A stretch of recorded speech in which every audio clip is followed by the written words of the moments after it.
Well, there may be 1 billion rising, but there's a great wind rising to break it all up, I think. Thank you very much for coming out tonight.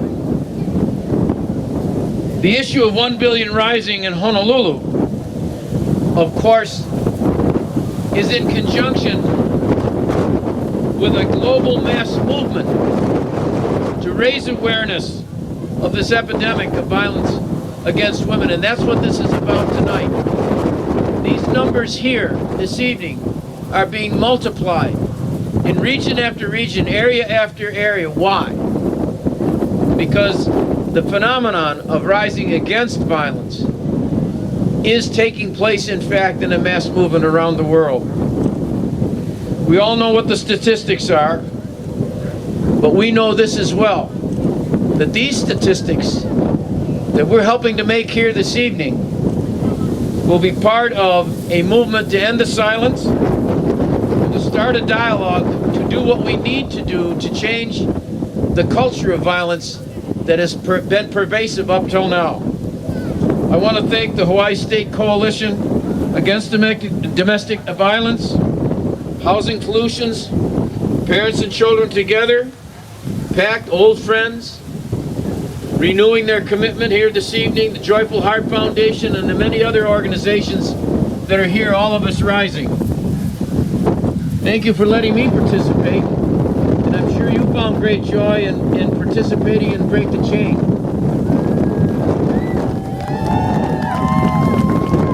What you may not know is, while we were dancing, or some of us were doing our best to be dancing,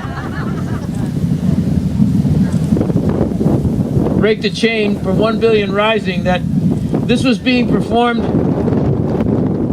at over 1,500 events such as this around the world right now. It is a worldwide call to men and women. This is not some gender-specific operation where people can stand on the sidelines and observe. We're all in this together. So 1 billion rising here in Honolulu is, of course, as it is in those other 1,500 areas, a volunteer grassroots movement. So any funds, I want you to know, that may be collected or solicited are going to the Hawaii State Coalition Against Domestic Violence to benefit the Flight to Freedom Fund.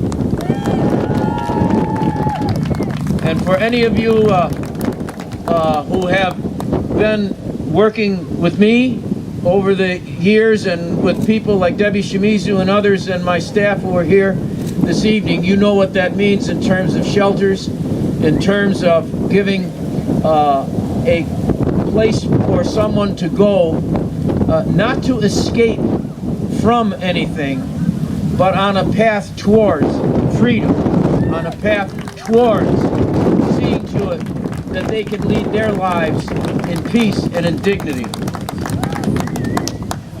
We have put several $100,000 into our domestic violence budget for this year. I urge all of you as a next step to this evening to make certain that your legislators know that you want to combine our state funds and federal funds along with those nonprofit funds we're able to get to establish services for child victims of human trafficking and sex abuse, and for domestic violence services.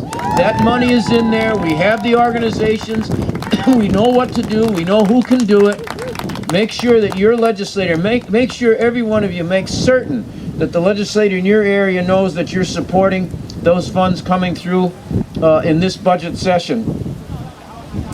We've signed 5 bills in the past. If we have more, 5 bills that cover everything from hospital emergency compassionate care for sexual assault victims, and that goes across the board, all the way down to custody cases to make certain that those who are participating in abuse do not get child custody. So those laws are on the books. Make sure that your legislators know that you want those laws to be implemented, that you want those laws to be fulfilled. The bottom line, dear friends, is that everyone has the right to live without harm or the fear of harm within a home and within relationships. That's the bottom line.